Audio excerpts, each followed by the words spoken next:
Bharat TV की इस खास पेशकश और दरख्वास्त की घड़ी में मैं रिजवान खान आप सभी का इस्तकबाल करता हूं। भारत टीवी आप पहुंची है फकरपुर खोयरी में, यानी कि ये गुमट बिहारी की पंचायत के अंतर्गत आता है, लेकिन फकरपुर खोयरी के जो कब्रिस्तान है उनकी स्थिति क्या है उसे आपको दिखाने की कोशिश करेंगे। अभी आपको लग रहा होगा कि शायद हम लोग जंगलों में खड़े हुए हैं, लेकिन अगर आपको ऐसा लग रहा है तो ये सिर्फ और सिर्फ आपकी गलतफहमी हो सकती है, क्योंकि जिनमें फसलें खड़ी हुई हैं ये वास्तव में कब्रिस्तान है। आप अंदाज़ा लगाइए कि अगर फसलें उगाई जाएंगी तो इसे जोता भी जाएगा, इसे बोया भी जाएगा, और कब्रिस्तान और कब्रों के ऊपर इस तरीके से ट्रैक्टर और फसलें उगाना कहाँ तक जायज़ है। आइए सीधा आपको कब्रिस्तानों में लेके चलते हैं और उन कब्रों के पास लेके चलते हैं, जिससे आपको ये महसूस होगा कि वास्तव में कब्रिस्तानों में पूरी तरीके से फसल उगाई जा रही है। ये गांव वाले मेरे साथ हैं, इनसे हम लोग बातें करेंगे। सबसे पहले इन्हें वहीं लेकर चलते हैं जहाँ पर कब्रें बनी हुई हैं। अब हम लोग फकरपुर खोयरी के जो कब्रिस्तान है उनमें आ चुके हैं, और ये कब्रिस्तान की स्थिति है जो कि मैं आपको दिखाने की कोशिश करूंगा। अभी यहाँ पर ये भी पता नहीं चल रहा है कि कौन सी कब्र है और कौन सी जगह खाली है। खैर, ये कब्रिस्तान है जो कि एक छोटा सा हिस्सा इन लोगों के लिए बचा के रख रखा है, बाकी जो हिस्सा है उस पर फसलें उगाई जाती हैं, यानी कि खेती बाड़ी की जाती हैं। और मुझे लगता है कि अगर हम लोग चारों ओर नज़र घुमाकर देखें तो यहाँ पर शायद ही आपको बाउंड्री दिखाई देगी। ना यहाँ पर पानी की सुविधाएं हैं, क्योंकि अगर कोई किसी शख्स की डेथ हो जाती है और यहाँ पर ऐसे में मैयत लाई जाती है तो मैयत की नमाज के लिए वजू बनाने के लिए यहाँ पर पानी की सुविधाएं नहीं है। ना यहाँ पर कोई चौतरी है जिस पर रखा जाए मैयत को या फिर उस पर बैठ करके नमाज पढ़ाई जाए। चलिए गांव वालों से बात करते हैं कि भाई ऐसी क्या आफत आ गई कि आपको कब्रिस्तानों में फसल उगा करके पंचायती फंड जुटाने की लगी हुई है, या फिर पंचायत फंड नहीं आ रहा है, या फिर पंचायत में इस तरीके से कंगाल आ चुकी है कि आप कब्रिस्तानों में फसलें उगा रहे हैं, उन्हें पट्टे पर छोड़ रहे हैं और उनसे जो आमद हो रही है उससे आप लोग पंचायत का काम कर रहे हैं। हाँ जी, क्या नाम है आपका? उमर मोहम्मद जी। उमर मोहम्मद, ये बताइए कि ये जो इतना इन कब्रिस्तान है इतना या फिर कब्रिस्तान तो पूरा है 2-2.5 किला में है जी। 2-2.5 किला फसल भी उगाई जाती है, फसलें उगाई जाती है, इसलिए अब गांव वाले पंचायत छोड़ देते हैं, इसमें पट्टा छोड़ देते हैं सरपंच।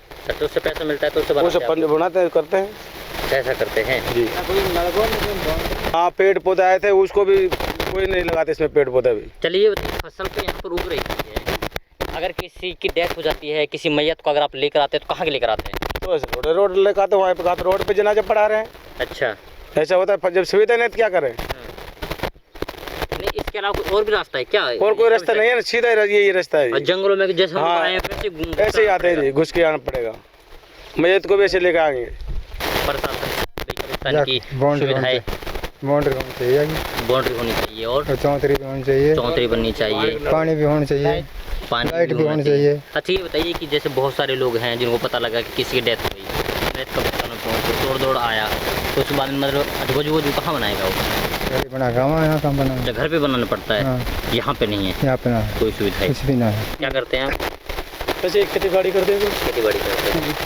आप जो नौजवान हैं, युवा हैं, बोले यार हमारे करने से क्या होता है? फिर भी नहीं, आपके करने से तो होगा, आपके करने से अगर आप लोग बोलेंगे कहे में यार बहुत अब नहीं करते तो क्या करें? फिर ठेकेदार ये सब खा जाते पैसे वैसे, कुछ सुविधा नहीं। हम तो नहीं चाहते हैं प्रशासन से हमारी हेल्प करे। क्या बोल रहे हैं? जब वोट मांगने आते हैं ना, जब सारी बात वो करते हैं, भाई बाउंड्री भी कराएंगे, नलका भी लगवाएंगे, सब काम करवाएंगे, लेकिन जब उनका मतलब निकल जाता है तो कुछ नहीं कराते, कुछ काम नहीं कराते, कुछ काम नहीं कराते।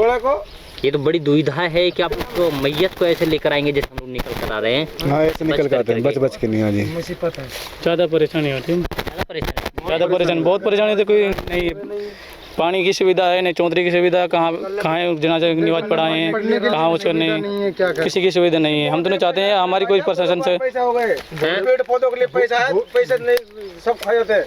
अच्छा, ये बताइए कि अगर एक साथ में बहुत सारे लोग आते होंगे मैयत के साथ में तो हैं, तो फसलें बर्बाद नहीं होती है? फसलें जो यहाँ पर लगा रखी तो कोई कार्रवाई नहीं होती उनको? जिला पार्षद, जिला प्रमुख के लिए पैसा आए थे नलों के लिए, वो भी सर वो ले लेगा पैसा, किसी 10,000 ले लिया, किसी 8,000 ले लिया, वो भी किसी घर में करा दे, किसी करा दे। बाउंड्री के लिए वो आया था, वो कब्रिस्तान की बाउंड्री के लिए, बाउंड्री के लिए पैसे दिए थे जिला प्रमुख ने, जिला पार्षद ने, जिला पार्षद ने, जिला पार्षद के लिए आए थे, जिला प्रमुख से पैसा, तो उसको भी लेके खा गया।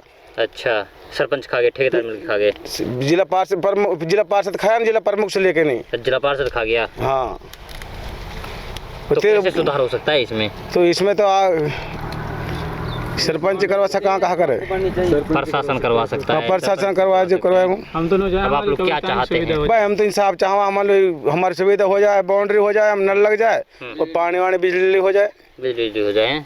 देखिए हमारे साथ में दर्जन भर लोग हैं गांव के। जब इन लोगों को पता लगा कि मीडिया वाले आए हैं तो इन लोगों ने हमसे सबसे पहले इसी बात के बारे में चर्चा की कि सर एक बार चलकर देखिए कि हमारे कब्रिस्तानों की स्थिति कैसी है। यानी कि जब हम लोग यहाँ पहुँचे कब्रिस्तानों में तो वास्तव में स्थिति बद से बदतर है। और सबसे बड़ी बात यह है कि ये वो कब्रिस्तानें हैं जहाँ पर आज नहीं तो कल हमें भी आना है। अगर ऐसी कब्रिस्तानों की स्थिति रखेंगे तो फिर कैसे आगे काम चल पाएगा, किस तरीके से तरतीब बन पाएगी? क्योंकि और सबसे बड़ी बात तो ये है कि मैंने तो आज फ़कर खोरी में आकर ये देखा है कि भाई कब्रिस्तानों में फसलें उगाई जा रही हैं। और सबसे बड़ी बात यह है कि इस कब्रिस्तान के पास आने के लिए कोई रास्ता तक नहीं है। अगर ये लोग किसी मैयत को लेकर आते हैं तो इन्हें इन्हीं फसलों को रोंदते हुए आना पड़ेगा, इन्हीं खेतों से होकर इन लोगों को गुजरना पड़ेगा। इसके अलावा ना पानी की यहाँ पे सुविधाएं हैं, ना चौंतरी बनाई गई है। जिला पार्षद के पास भी पैसा आता है लेकिन पैसा इनके लिए नहीं लगाया जाता है। और सबसे बड़ी बात यह है कि यहाँ पर किसी तरीके की कोई बाउंड्री नहीं है। अब यहाँ पे चाहे कोई कुत्ते आ जाएं या फिर कोई और जानवर आ जाए या फिर यानी कि कब्रों के साथ छेड़खानी करे, कोई प्रॉब्लम नहीं है क्योंकि उन लोगों को बनवाना ही नहीं है।